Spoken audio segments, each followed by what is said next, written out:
So today I want to talk about the faculty portal, posting of attendance, how to get rosters, how to utilize some of the new options there are in the faculty portal. Now I do have a training document that I can share. I'm going to share with everybody, and I'll email it out once I have it 100% finalized. But this is what I'm going to be covering. So the first thing is the faculty portal is utilized by all faculty, or can be used by all faculty, for multiple things. Posting of attendance, for searching for students, finding their information such as their schedule, their phone number, their email address, so that a faculty member can reach out to those students. So some of this may be review for some of you, some of it may be new. To get to the faculty portal, you're going to go to an.edu, scroll all the way to the bottom, and click on Faculty Resources. When that comes up, you're going to go to the faculty portal itself. Now, if you don't have or don't know your username and password, your username and password is just the beginning of your email address, the @ symbol, the domain is education.nbc. Your password should be the same password that you use to log into a computer system on a campus. Should all be the same. So I'm going to show you with mine.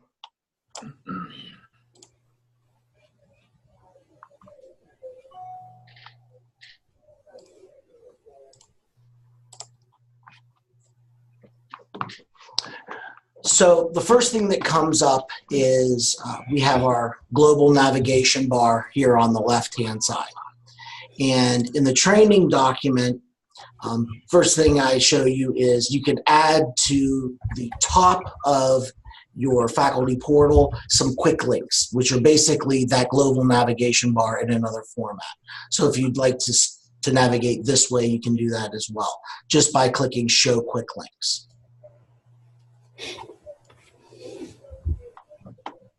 It's up here in the upper right-hand corner, and then they come up here.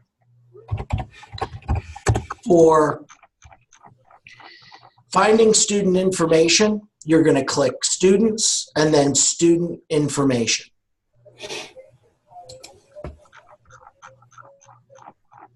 On the right-hand side, you're going to find a student search bar. You can search by first name, last name, student ID, student email.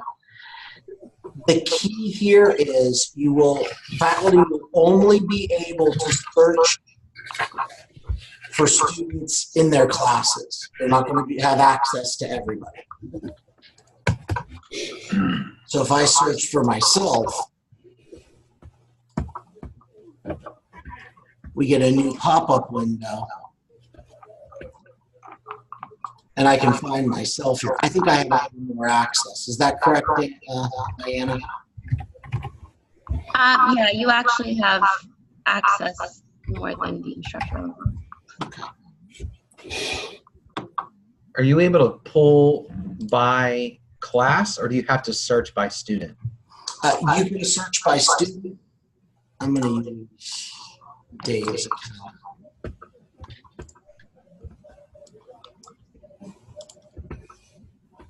I'm going to use Dave's account. Somebody.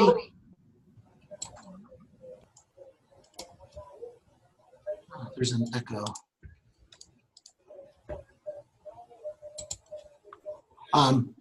You can do both, Sean. So if we go to student information, we can search by student, and we can see on the, move this. We can search for a specific student in one of his classes, or we can go into My Classes, go to Gradebook, and here we choose the term that we're in, and you can pull up an entire roster for the student, for a class. Okay. So look at everyone that's at the Bristol campus that's in this class. We click that, and we can look at final grades, and this will give us the roster of the students. Does the roster give contact information like phone numbers? No, you'd have to go in and then search. Okay.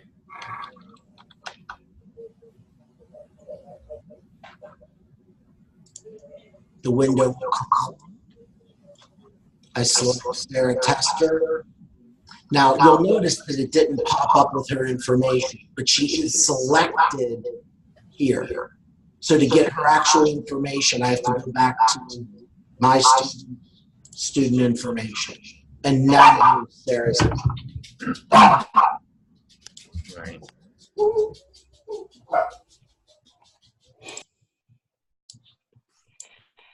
So there's no way to pull up every single student in a class with all their information. You're going to have to go student by student by student.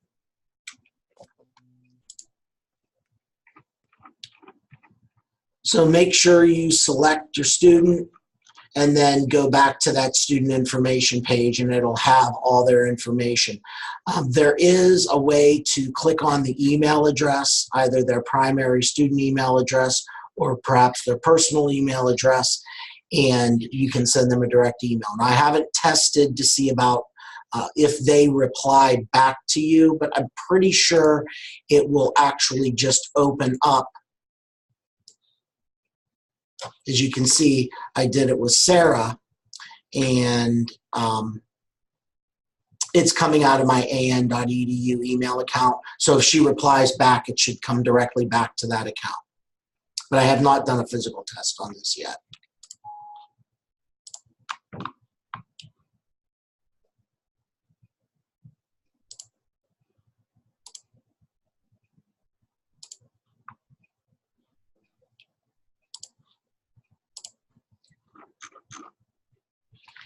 You can view the student's entire schedule to see which classes they're in. All you have to do is keep that student highlighted up in the recent students, and then click student schedule, and you'll see all the classes that they're in. So the student that I have selected, she is in, for this term, the March 19 term, she's in Pharmacy Tech Externship and Pharmacology 2 for Pharmacy Technicians.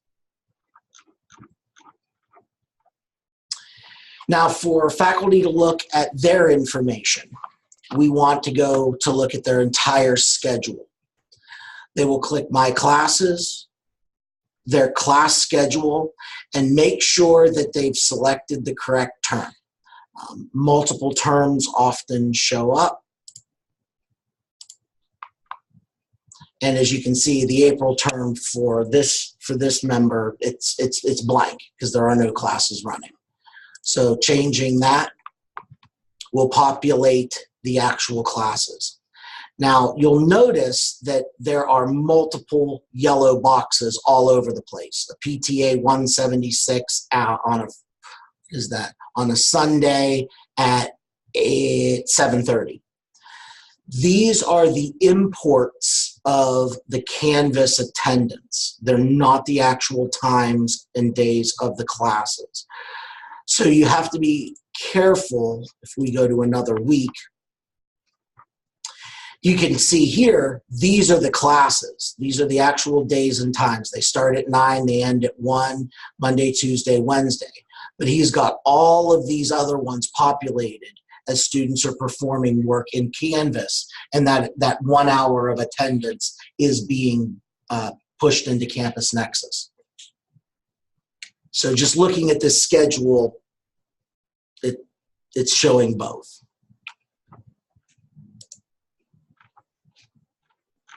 And can you hear me? Yes. Okay, so I just wanted to add to the weeks part. Kevin pointed this out earlier. So you'll notice if you have a 10-week class that you're teaching, it actually shows at 11-week, and that just has to be because the system designates a week differently than you guys do. I think for you guys it's Monday to Sunday. and the system actually ends on a different day. So you may see, if it's a 10-week course, you may see 11 weeks there. So I just wanted to point that out. Yeah, Just look for the dates that you actually need to enter in attendance for. our weeks run Sunday to Saturday. So the Sunday, this should be over here. And that's why we're actually seeing an extra week where it's only one day. Mm-hmm.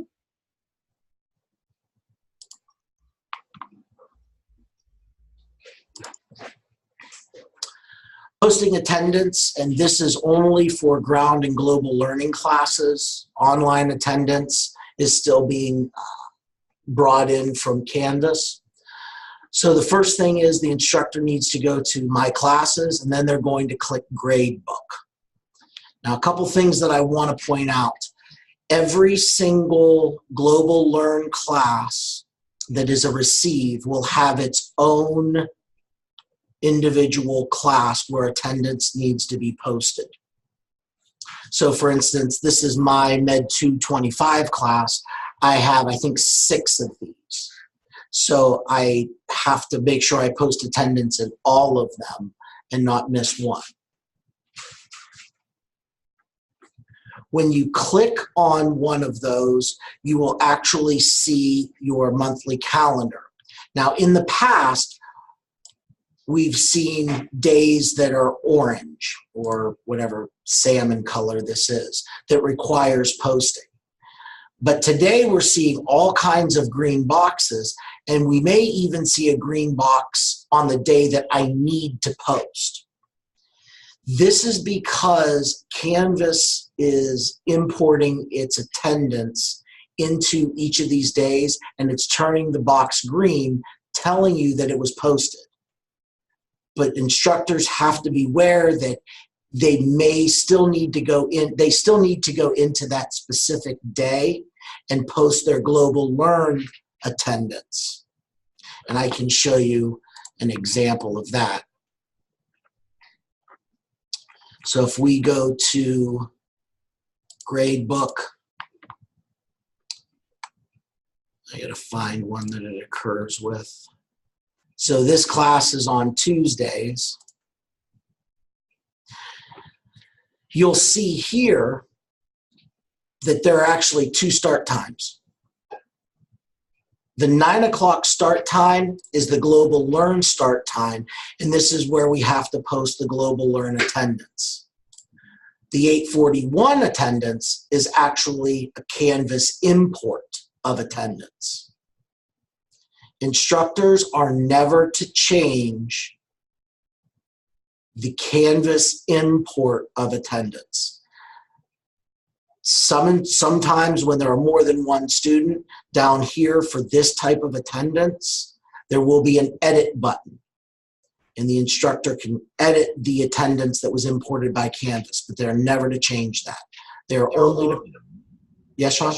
Do they always use the 9 o'clock start time then? It depends on the time of class. Okay. So if class starts at 1, this is an example. Oh, this is specific to that class. I got it. Right, yeah. So if it's a 1 o'clock class, a 6 o'clock class, but you'll notice that the Canvas imports always have really weird times. They're not going to be like, I mean, unless they're exactly happening at the exact same time as class occurs, which I doubt that would happen. You're always going to see a weird time for a Canvas import. And even if you select the Canvas import, you'll notice that Canvas imports are always 60 minutes, where Global Learn and ground-based attendance, they're going to be out of the total number of hours or minutes that that class is. So this class happens to be 4 hours, some might be 3, some might be 6, etc. So that's another way to tell the difference. When posting attendance, you will always post time present, or in very rare instances, which I'm going to leave this one out there, absolute attendance, meaning there will be a drop-down box that says present, absent. We don't have that set up quite yet, but I put it in this training document in case we do make that change for the future. There are never, ever excused absences at ANU, so it is never an option. If your class reads post time absent instead of post time present, please let Denver know, let me know, or the student services rep, and we can get that changed specifically to time present. Everybody should be posting time present. As I said, never edit the days for which Canvas has posted attendance. And I can show you an example of that, what it looks like.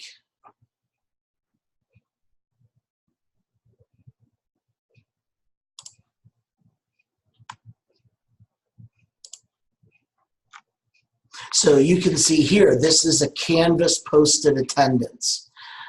Jennifer posted something on this day, did something in Canvas, a qualifying event, but LaShanta did not. So down here I have the edit button. As a faculty member, I can click that edit button and I can add different amounts of time in here. But we don't want to do that. Never change these Canvas posted attendances.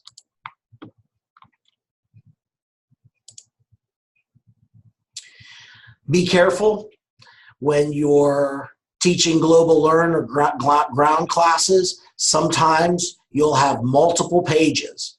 I remember one term I had 5 pages worth of attendances to post. So it gets a little confusing, but if you can't find your class where to post attendance here, see if you're on a second page or a third page. As I said, when you're posting attendance, you want to make sure that you're selecting the correct time if that attendance for Global Learn also has a Canvas posted attendance on the same day.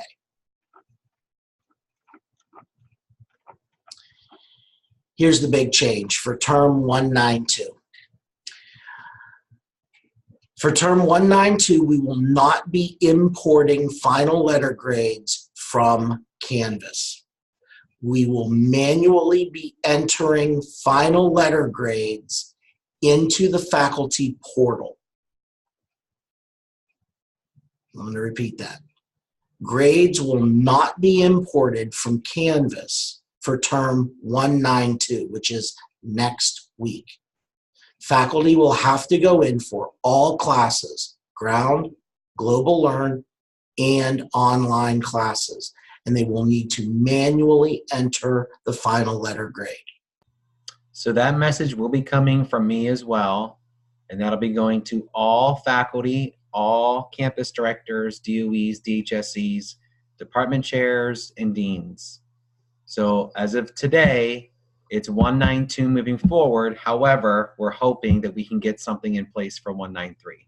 Do you mean 194? No, 192 ends Next week. Oh, so it's okay. Gotcha.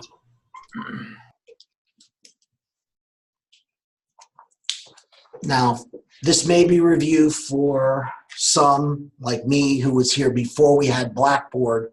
This is the way we used to post final letter grades. But this might be new for others who have never done it before.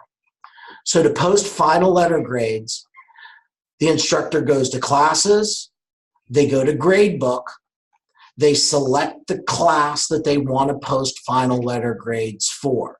Remember, just for Global Learn classes, they're going to have multiple ones, so they have to post final letter grades for each of the campuses that have students. They change from attendance, they're going to click that final letter grade tab. Do not post midterm letter grades. I'm hoping, Diana, we can get that removed in the future.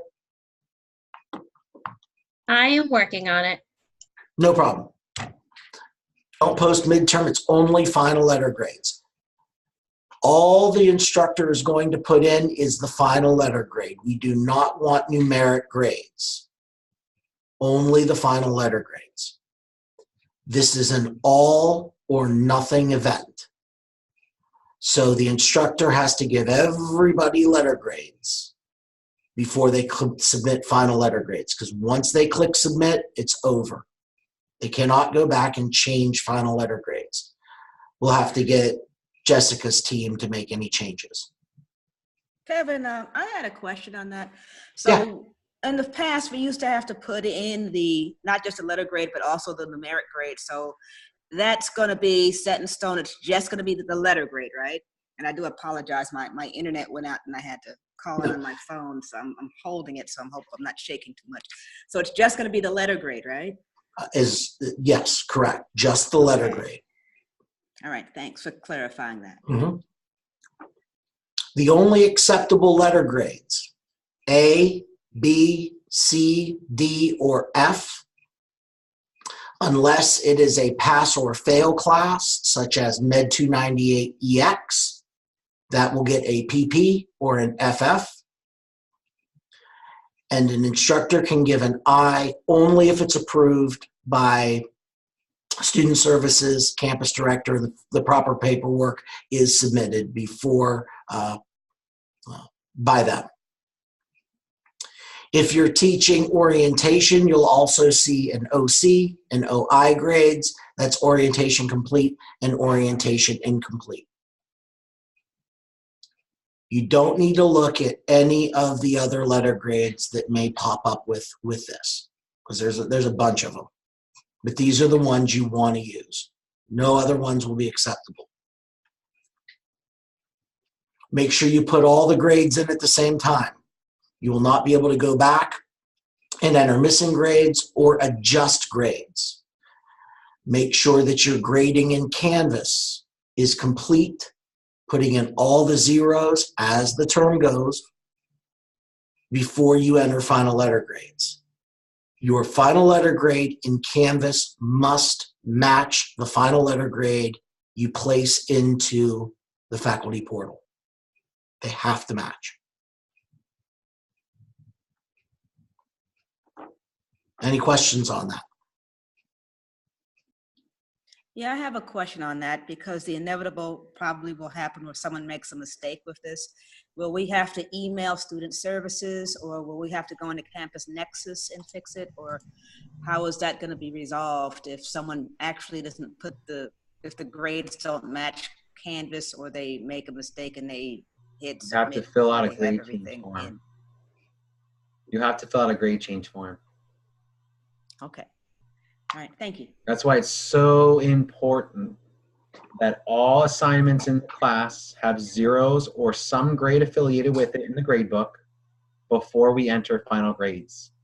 We've been talking about this for a year now, but it's still happening. But all faculty must have all assignments graded before we input final grades. If there is an error, and you're right, it's inevitable, it's going to happen, I get it. You know, this is the first time we're asking faculty to do this, and we're talking 80 plus faculty. A grade change form will need to be completed. Anything else? Any other questions? Printing class rosters for ground and for Global Learn classes. It is best practice to print a roster for each of these classes and keep them for at least one term after the term with which the class ends. So to print your roster, you're going to click I can't do it now because I don't have a class. You're going to go to My Schedule, find your class, click the class. Down at the bottom, it'll say Print Roster. You're going to have a new window appear, and then you click Print Roster in that new window. I always keep all of my rosters for every Global Learn and ground-based class.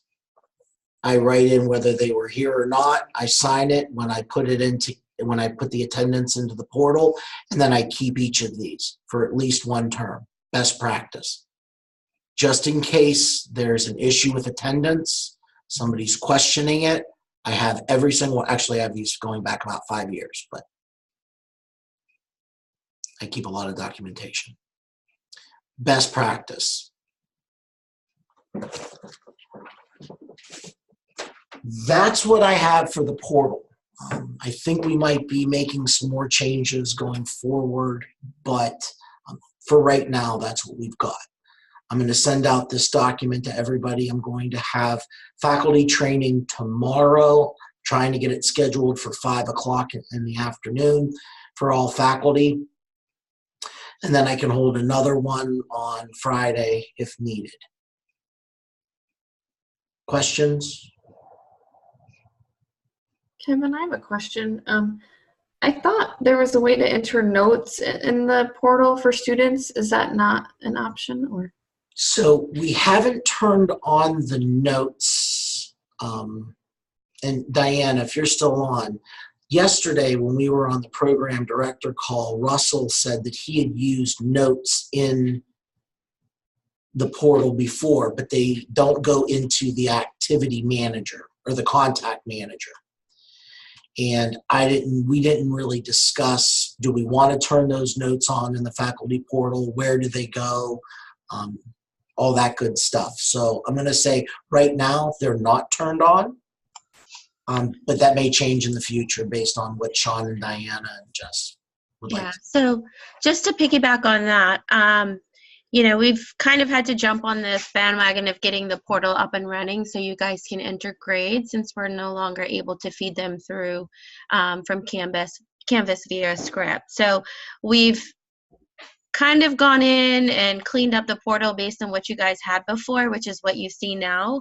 There will be other changes that will come, and as they do, we will definitely email everyone to let them know what the changes are. For instance, by the time you get off this call, the midterm grades tab should be gone. It might actually be gone for you already, Kevin. So there are some things like that that will make changes too. As far as the notes, it is something I probably need to see, because my understanding is that I've always seen it go to the contact manager. There could be somewhere else, but I just need to see what was looked at before. And to also add back to what Kevin said for the emails, currently, yes, you can email the students out of the faculty portal. Not everyone will be able to get reply tos back from the students. It will actually go to whatever the default is for that campus. We are working to get the email part updated because they have not been set up for every faculty. So Kevin's is set up from what I can see, and I know he would get a reply to back, but some of the other instructors might not. We are gonna try to get that done by the end of this week, and we will let you, I'll ask that maybe Sean send out an email once that is available to use. That's all I have. I just wanted to mention that what Russell was saying is, instead of going into the contact manager, the notes were actually going onto the roster by the individual student. That's something we'll have to actually look at. I've never used those notes in the portal, so we can do a test. I have a couple test classes. We could check it out and see if that's the case, or if they are going into the contact manager. Jess? No? Okay. No, I didn't know if you wanted to say something or. No, I'm just listening. Sorry. No.